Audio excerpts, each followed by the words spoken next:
I used to think that saving money requires a bigger paycheck or a better job. But here's the part that nobody talks about. The real financial breakthrough happens way before you earn more money. However, my journey didn't start with me earning more at all. Instead, it started the day I was drowning in debt and decided to do something surprisingly simple. I stopped spending money. And that one unsexy decision is what actually turned me into a millionaire. So in today's video, I'm going to show you the 5 things that changed, not just in my bank account, but in my marriage, my confidence, and honestly, the entire direction of my life.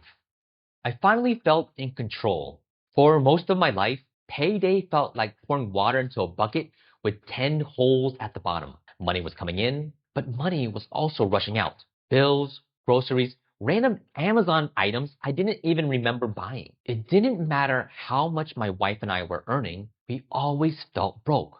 Then one day, I said the most painfully honest thing out loud. I'm not struggling because I don't make enough. I'm struggling because I'm not paying attention. So we cut all the non-essentials. No little treats, no Target strolls, no $15 takeout orders because we were too tired to cook. And almost instantly, life slowed down. For the first time, I can see where the money was going. I wasn't reacting. I was redirecting. I remember our first no spend weekend. We literally sat on the couch. So what do people do when they don't go to Target or other stores? We end up going up for a walk, talking about our goals, and it felt weirdly peaceful. Even cutting out $10 a day is over $3,000 a year. And invested, it buys your future self years of freedom. So if you want control, start by cutting out the noise. Your clarity is hiding in your purchases. My relationship got stronger. This was the most unexpected change. Before we stopped spending, there was this constant background tension in our house. We weren't fighting, but we were stressed. And when you're in debt, money sits in every conversation, even the ones that aren't about money. But once we became intentional, our home actually felt lighter. We did cheap stuff together, family walks, board games, cooking together. Nothing fancy, not swiping the card just because. And our kids, they didn't miss a thing. They actually loved the attention. One weekend of free family time, instead of $150 of random outings, meant $600 a month back into our emergency funds. So if you want a calmer home, cut the purchases that are creating pressure. Your family needs presents, not more stuff. Real quick, if you're getting any value from this video, please hit the like button. It really helps the channel. Now back to the video. I built real savings for the first time. Before this, saving money felt impossible. Every time we saved a little bit, life said, that's cute, and it hit us with a car repair or a medical bill. We weren't irresponsible, we just didn't have margin. Once we cut down unnecessary spending, money stopped disappearing. We built an emergency fund faster than expected. We paid down debt with momentum instead of dread. I'll never forget the first time our savings hit $5,000. I looked at my wife and said, oh, so this is what security feels like. $500 a month becomes $6,000 a year. Invested at 10% for 10 years, that's over $90,000. Savings isn't about discipline, it's about removing the leaks.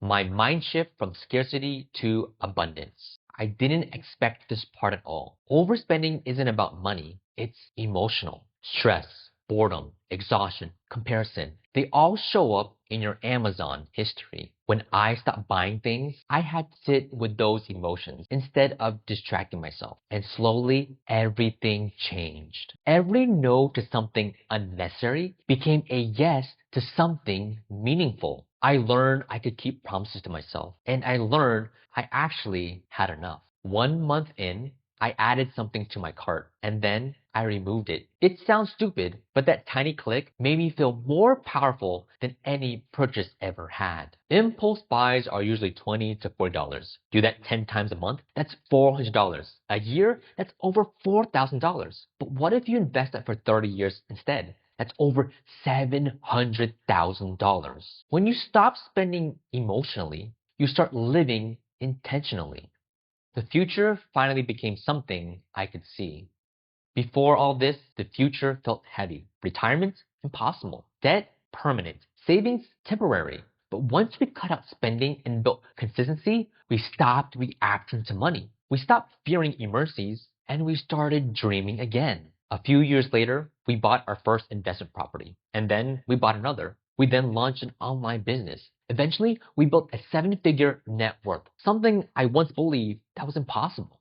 Because you see, cutting spending isn't deprivation, it's opening doors instead. Most people spend 40 years to look comfortable instead of actually building freedom. They upgraded the car. Then they work overtime to pay for that car. Then they buy more stuff to feel better about working overtime. I used to do that. It's a terrible trade. But sacrifice, it's temporary. Freedom, permanent. You don't have to go extreme. You don't have to eat beans in the dark. But what you need to be is intentional. Because intentional people buy back their time. So here's what I would do if I was starting today. First, track your spending for 7 days, just 1 week. It will reveal everything. Second, cut one big leak. Take out Target, subscriptions, whatever your kryptonite might be. Third, redirect that money immediately to savings or debt. Don't let it float. Give it a job. Fourth, swap 1 hour of scrolling for learning, whether that's books, podcasts, YouTube, something that builds you instead of numbs you. And let me know in the comments down below, which one expense are you cutting this week? Most people will hear this, nod their heads, and go back to the same exact habits that keep them stuck. I did that for years. But here's the thing, the difference between stuck and free isn't luck. It's action, repeated long enough to matter. I'm telling you, I'm not special. I was just tired of feeling behind.